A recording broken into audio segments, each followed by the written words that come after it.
तो इस वीडियो में देखने वाले हैं क्लास 12 के केमिस्ट्री के जो चैप्टर्स है वो रिमूव हो गए हैं। कौन कौन से रिमूव हो गए, कौन कौन सा पोर्शन आपको नहीं करना है, कौन से टॉपिक नहीं करना है, इस बारे में बात करते हैं।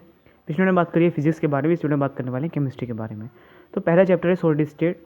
सॉलिड स्टेट पिछले साल नहीं था, इस साल फिर से ऐड कर देगा, बीच में हटा दिया गया था, फिर से ऐड हो गया।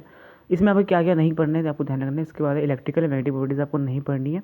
बैंड थ्योरी ऑफ मेटल्स है ना, conductor, semiconductor, insulators and P N type semiconductor आपको नहीं पढ़ने, जबकि सेमीकंडक्टर तो आपको पढ़ना पड़ेगा क्योंकि फिजिक्स में सेमीकंडक्टर वाला जो चैप्टर है उसके अंदर से एन पी टाइप आएंगे, तो वो तो आपको करना ही है। तो ये तो कोई बात नहीं हुई, जिन बच्चों के पास केमिस्ट्री फिजिक्स दोनों है तो उनको तो सेमीकंडक्टर करना है। सॉल्यूशंस की बात करते हैं। सॉल्यूशन जो सेकंड चैप्टर आपको उसमें एबनॉर्मल मोलिकुलर मास नहीं आएगा और वेंटो फैक्टर आपको नहीं करना है। थर्ड चैप्टर इलेक्ट्रोकेमिस्ट्री, इसमें आपको लेड एक्यूमुलेटर और फ्यूल सेल्स नहीं करने हैं, कोरोजन नहीं करना है, लो ऑफ इलेक्ट्रोलाइसिस नहीं करना है जो कि उसका बेसिक आइडिया है, मतलब वो नहीं करना है। ड्राई सेल नहीं करना है, इलेक्ट्रोलाइटिक सेल्स जो उसमें आता है, और ग्रेवनिक सेल भी नहीं करना है। अगला चैप्टर देखते हैं केमिकल काइनेटिक्स में आपको कोलिजन थ्योरी नहीं करनी है, ठीक है।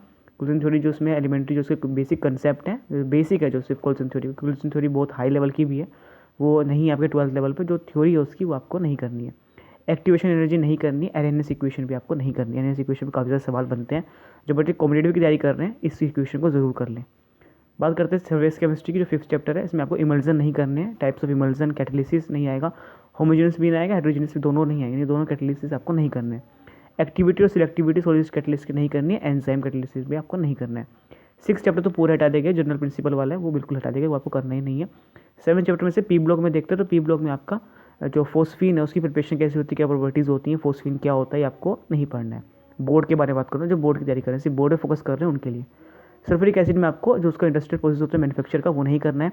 नाइट्रोजन के ऑक्साइड के बारे में नहीं पढ़ना है, ठीक है। स्ट्रक्चर जो आपके हैं सिर्फ स्ट्रक्चर निकाले गए हैं, बाकी जो ऑक्साइड की जो प्रॉपर्टीज़ हैं वो आपको पढ़नी है, सिर्फ स्ट्रक्चर नहीं पढ़ने, स्ट्रक्चर जो कैसे बनता है वो नहीं करना है, ठीक है। फॉस्फोरस के एलोट्रोपिक फॉर्म्स नहीं करने, कंपाउंड्स ऑफ फॉस्फोरस नहीं पढ़ने, हैलाइड्स और ऑक्सो एसिड्स के जो प्रिपरेशन है प्रॉपर्टीज़ है वो भी आपको नहीं पढ़नी, जो बेसिक चीज़ें हैं वो नहीं पढ़नी है इसकी। 8 चैप्टर में डी एंड एफ ब्लॉक है, डी एंड एफ ब्लॉक के अंदर वो केमिकल रिएक्टिविटी ऑफ लैंथेनाइट्स एक्टिनेट्स नहीं करने हैं, सॉरी लैंथेनाइट की केमिकल एक्टिविटी नहीं करनी है, एक्टिनेट्स की आपको केमिकल एक्टिविटी करनी है, बस आपको इलेक्ट्रॉनिक कॉन्फिगरेशन नहीं करनी है, स्टेट नहीं करनी है, कंपैरिजन नहीं करना है दोनों की वजह क्या कंपैरिजन होता है ये भी आपको नहीं करना है। और K1O4 और K2Cr2O7 को ना तो आपको प्रिपरेशन करनी है, ना ही प्रॉपर्टीज़ पढ़नी है। बहुत ही इंपॉर्टेंट चीज़ है K1O4 K2Cr2O7, अगर आप कॉम्पिटिटिव तैयारी कर रहे हैं तो इसको जरूर पढ़ें। अगर बोर्ड की तैयारी कर रहे हैं, सिर्फ बोर्ड के एग्जाम के लिए फोकस कर रहे हैं तो पढ़ने की जरूरत नहीं है। हायर क्लास में आप जाएंगे वहाँ पर इस बारे में काफ़ी कुछ पढ़ेंगे। नए चैप्टर की बात करते हैं कोऑर्डिनेशन कंपाउंड की, तो कोऑर्डिनेशन कंपाउंड में आपको स्ट्रक्चर नहीं पढ़ने, स्टीरियोआइसोमेरिज्म नहीं पढ़ना है, इंपॉर्टेंस ऑफ कोऑर्डिनेशन कंपाउंड क्या होती है ये आपको नहीं पढ़ना है, ठीक है। नॉर्मल जो चीज़ें होती हैं वो नहीं पढ़नी है, और सारे से जो एक्सट्रैक्शन ऑफ मेटल है बायोलॉजिकल सिस्टम में से क्या इंपॉर्टेंस है वो भी इसमें नहीं पूछी जाएगी। फिर भी आपको कोशिश करें कोऑर्डिनेशन कंपाउंड अच्छे से करें क्योंकि ये बहुत अच्छा चैप्टर है, बहुत बेसिक चैप्टर है। फिर बात करते हैं 10th chapter that is haloalkanes and haloarenes. इसमें आपको सिर्फ एनवायरमेंटल जो इफेक्ट है डाइक्लोरोमीथेन के, ट्राइक्लोरोमीथेन के, टेट्राक्लोरोमीथेन के, आइडोफॉर्म के, फ्रियोन्स के, डीडीटी के, ये आपको नहीं करने। इन पे एनवायरमेंट में क्या इफेक्ट पड़ता है ये नहीं आएगा, बाकी इनके बारे में और चीज़ें आ सकती हैं। उसके बाद करते हैं अल्कोहल, फिनोल और ईथर की। इसमें आपको साफ लिखा हुआ use with special reference to methanol and ethanol. इसका मतलब ये है कि आपको मिथनॉल और इथनॉल के यूज नहीं करने, यानी कि अल्कोहल, फिनोल, ईथर में जो यूज वाला पोर्शन है कि क्या यूज़ होते हैं, क्या काम आते हैं, वो पोर्शन नहीं करने, जिसके अंदर मिथनॉल और इथनॉल आपको नहीं करना है, ध्यान रखना है। 12 चैप्टर में से कुछ नहीं निकाला गया, पूरा चैप्टर करना है, अच्छे से करना है। 13 चैप्टर अमीन्स में से आपको डाइजोनियम सोल्ट नहीं करने हैं। मेरे हिसाब से डाइजोनियम सोल्ट को निकालना एक सही जो है डिसीजन नहीं था, क्योंकि डाइजोनियम सोल्ट बहुत इंपॉर्टेंट है।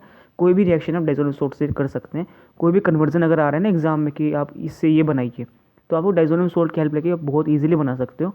वीडियोस आपको मिल जाएंगी, आप सर्च करेंगे चैनल पे या फिर आप प्लेलिस्ट में जाएंगे तो आपको डाइजोनियम सोल्ट की वीडियोस मिल जाएंगी, उसके बाद आप देखेंगे कैसे रिएक्शन आप डाइजोनियम सोल्ट से बहुत ईजिली कर सकते हैं। तो अगर आप डाइजोनियम सोल्ट पढ़ेंगे तो आपके लिए बहुत फ़ायदा रहेगा, डाइजोनियम सोल्ट को आप पढ़ सकते हैं। बाकी बोर्ड एग्जाम में मना करा गया, सीबीएसई बोर्ड के जो सिलेबस है उसके अंदर से इसे निकाल दिया गया। साथ में बात करते हैं अगले चैप्टर की बायोमोलिक्यूल्स की, तो इसमें ओलिगोसैकेराइड नहीं आएंगे कि सुक्रोज, लैक्टोज, मेल्टोज, ये तीनों नहीं करने हैं। सर स्टार्च, सेलुलोज, ग्लाइकोजन भी आपको नहीं करना है। कार्बोहाइड्रेट्स की क्या इंपॉर्टेंस है, विटामिन ये आपको नहीं करना है। एंजाइम्स के बारे में नहीं करना है, हार्मोन्स के बारे में नहीं पढ़ना है, हार्मोन्स का सिर्फ एलिमेंट्री आइडिया निकालना है, ठीक है। जो स्ट्रक्चर है, स्ट्रक्चर आपको अगर आपको टेक्स्ट बुक में दे रखे तो आपको करने हैं। पॉलीमर्स पूरा चैप्टर हटा देंगे, यानी कि पूरा चैप्टर नहीं आएगा, और 16 चैप्टर भी नहीं आएगा, यानी कि 3 चैप्टर तो आपके पूरा निकाल देंगे, that is 6 chapter. 15 chapter 16 chapter आपको 3 चैप्टर बिल्कुल नहीं करने। बाकी आप वही कुछ समझ जाओ, कोई भी आपको डाउट हो तो आप कमेंट करिएगा। जो बच्चे कॉम्पिटिटिव तैयारी कर रहे हैं, यानी कि जेई नीट की तैयारी कर रहे हैं, तो कोई भी टॉपिक ना छोड़ें, कोशिश करें सारे टॉपिक आप कवर अप करें, क्योंकि सारे टॉपिक आपके कॉम्पिटिटिव एग्जाम में काम आने वाले, कहीं ना कहीं एक दूसरे लिंक होते हैं। तो अगर आप ना छोड़ो ज़्यादा अच्छा है, बाकी जो बोर्ड की तैयारी कर रहे हैं वो इसे छोड़ सकते हैं। तो अब बात करेंगे अगले से जो भी आपके सब्जेक्ट होंगे आप कमेंट कर सकते हैं, जो भी आपके जैसे मैथ्स रह गए तो उसके ऊपर बात करेंगे कि कौन कौन से आपके टॉपिक आपको जो है निकाल देंगे। Thank you so much.